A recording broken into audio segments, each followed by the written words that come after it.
ce déplacement est plein d'enseignements. Plein d'enseignements. La première chose qu'il faut tirer comme enseignement, c'est que le président de la République est incontestablement le champion de l'équité. En termes de prise en charge des besoins des populations sur le plan social, donc l'équité sociale et l'équité territoriale.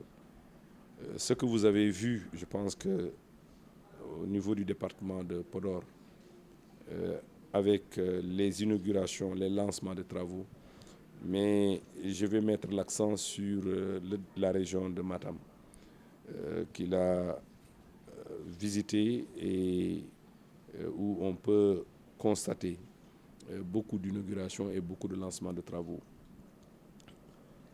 Matam va être totalement désenclavé, la région, avec déjà la route Linguère-Ourossogui, avec la route Ourossogui-Bakel et cette route du Dandemayo qu'il vient de lancer cet après-midi, c'est-à-dire c'est le Dandemayo Sud,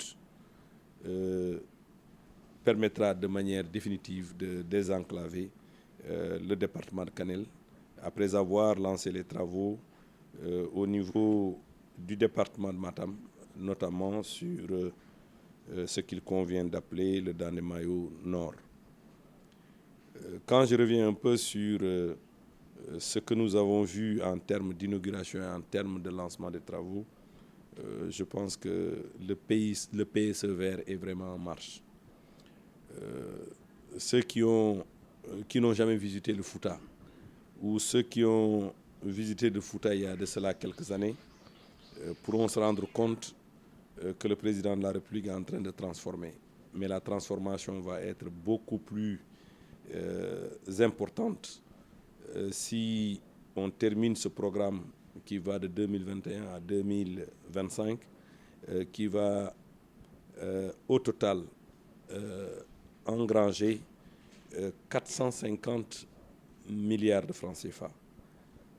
Après avoir exécuté ce programme, la région de Matam va être méconnaissable. Méconnaissable en ce sens que beaucoup d'infrastructures sur le plan aéroportuaire, sur le plan des infrastructures routières, sur le plan sanitaire, sur le plan de l'enseignement, parce que le président de la République a décidé de mettre en place l'université de Matam, certainement à Ourossogui, avec l'hôpital de Matam à Ourossogui, de la même dimension que les hôpitaux qu'il a déjà inaugurés, Kaffrine et Kédougou. Je pense que Sédhiou est en bonne voie, qui va bientôt être inauguré. Cela veut dire que la carte sanitaire est en train de bouger. Le président est en train de transformer en profondeur le quotidien des Sénégalais dans tous les domaines, que ce soit le domaine sanitaire, que ce soit le domaine social, que ce soit la mise en place des infrastructures. Je pense qu'aujourd'hui, le président, comme je le disais tout à l'heure, va devenir, ou il est déjà, le champion de l'équité. Vous prenez la route Ila Touba. Ila Touba va vous envoyer vers Touba Dara. Touba Dara va vous conduire vers Touba Linguère. Touba Linguère va vous amener Dara Linguère va vous amener. Après Dara Linguère, vous avez le tronçon Linguère-Ourossogui. Et après le tronçon Linguère-Ourossogui, vous avez le tronçon Ourossogui-Bakel. C'est fini les cauchemars pour les gens du Damga. Vous savez, il y a de cela quelques années, quand vous décidez de vous rendre dans cette partie du Sénégal, vous risquez de faire une nuit blanche pour la simple et bonne raison, parce que vous savez que le lendemain, vous allez vous engager dans une route cauchemardesque et chaotique. Et aujourd'hui, tout cela est derrière nous. Il faut s'en féliciter et remercier le président de la République. J'étais dans cette tournée économique en tant que ministre de l'Environnement, mais particulièrement dans le département de Kanel, au niveau de l'arrondissement de Orkadiéré, la commune de Orkadiéré, le village de Orkadiéré, où je suis natif, originaire, j'ai quand même participé de manière active avec mes parents, mes amis, à mobiliser pour accueillir, pour réserver un accueil chaleureux au président de la République, un accueil à la hauteur des réalisations qu'il a pu dérouler depuis qu'il est arrivé au pouvoir. Je pense que c'est le lieu de le remercier et de le féliciter pour ce qu'il a déjà fait et pour également ce qu'il envisage de faire. Je pense que c'est le PSE qui est en marche. Le pape 2A, je pense qu'également est en marche, malgré les contraintes que vous connaissez tous liées à cette pandémie qui a fini de rendre inopérants beaucoup d'économies, que ce soit les puissances étrangères, mais également d'autres pays développés. Mais par la grâce de Dieu, nous avons pu quand même nous départir de cette récession. Le Sénégal, à l'image des autres pays développés, ont connu une récession, contrairement au Sénégal, où nous avons quand même enregistré un taux de croissance qui avoisine 1,5%. C'est un travail de longue haleine sur lequel l'État du Sénégal, le gouvernement s'est inscrit pour une transformation en profondeur du Sénégal, afin que nous puissions nous mettre sur les rampes du lancement pour une émergence, bien entendu, qui est évidente au regard de ce que le président est en train de faire aujourd'hui.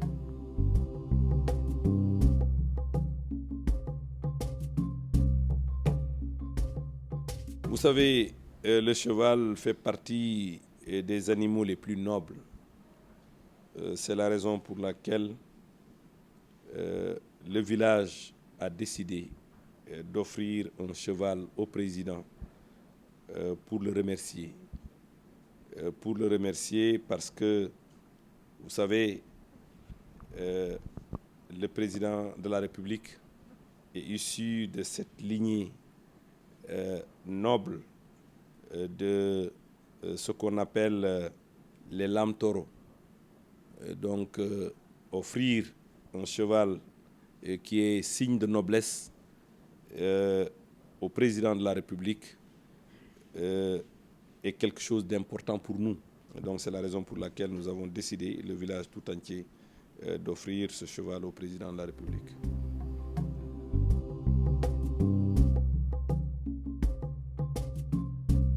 Le président va continuer demain dans la région de Matam, particulièrement dans le département de Matam. Après la prière, je pense qu'il va recevoir les imams de la région, les chefs de village des régions. Et parlant de chefs de village, je voudrais quand même saluer cette décision historique que le président de la République vient de prendre en octroyant une indemnité à l'ensemble des chefs de village.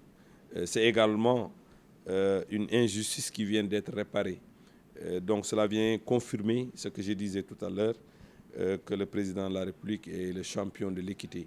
Vous savez, les délégués de quartier aujourd'hui, ils ont une indemnité.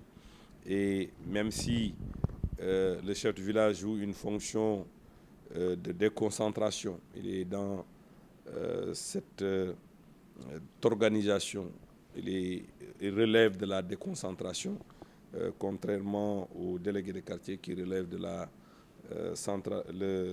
décentralisation. Je pense que quand même c'est rendre justice aux chefs de village que de les doter ou que de les donner une indemnité pour qu'ils puissent, parce que quand même c'est des personnes qui sont parfois très vulnérables et qui sont extrêmement sollicitées par les populations.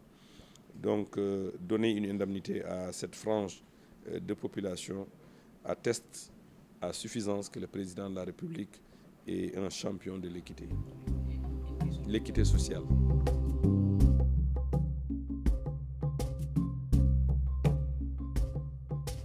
Oui, moi je suis prêt. Depuis que nous avons terminé les élections de 2014, je me prépare. Et ça, tout le monde le sait. Allez-y en bas, vous faites un micro-trottoir. Vous vous rendrez compte que les populations ont déjà formulé une demande qui est une demande formelle de me voir à la tête de la mairie. Inch'Allah, nous allons solliciter le suffrage d'Embaoua et nous sommes confiants que Mbaou a besoin de transformation, a besoin de changement. Et ce changement, je pense que nous pourrons apporter aux populations de Mbaou qui méritent quand même beaucoup plus, qui méritent mieux par rapport à ce que nous avons aujourd'hui. Je disais, en tant que technicien en télécommunication et ingénieur en télécommunication, la commune de Mbao est une commune 2G. Ce que nous allons faire, c'est d'amener Mbao et transformer cette commune en commune 5G. 5G, c'est vraiment la dernière génération. Je pense que nous allons nous évertuer à faire passer Mbao de 2G que nous connaissons aujourd'hui à la 5G, Inch'Allah.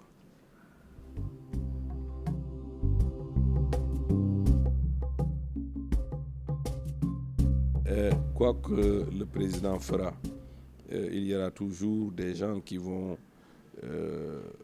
continuer à trouver les moyens pour y jeter, pour discréditer ces actions-là. Et je pense que ça, ils sont dans leur rôle d'opposition, mais le président de la République sait là où il veut aller et comment il va y aller. C'est la raison pour laquelle vous, journalistes, vous savez si venir aux côtés des populations, leur apporter le bien-être, c'est une campagne électorale. Si cela est une campagne électorale, ma foi, je pense qu'il faut que le président en fasse tous les jours parce que les populations ont besoin d'électricité, les populations ont besoin d'eau, les populations ont besoin de mobilité, que ce soit les routes, les ponts. Les populations ont besoin de se soigner. Donc, tout ce que vous avez vu entre dans ce cadre. Et si l'opposition pense que le président est en train de faire de la politique, moi je considère que c'est vraiment une bonne politique. Il faut que le président en fasse davantage. Et d'ailleurs, si vous regardez les images, vous vous rendrez compte que le président est majoritaire dans ce pays. Le président détient la majorité. Et les Sénégalais qui l'avaient fait confiance en 2019 continuent de faire confiance. Malgré la conjoncture, malgré la situation économique très difficile liée à la pandémie de la Covid-19, je pense que le président tient bien ce pays et ils vont continuer à parler. Nous allons continuer à travailler et je pense que chacun sera dans son rôle. Le rôle de l'opposition, c'est de s'opposer. Le rôle du pouvoir, c'est de trouver des solutions aux problèmes des populations. Et d'ailleurs, quelqu'un disait qu'il est beaucoup plus facile de critiquer que d'exercer une autorité.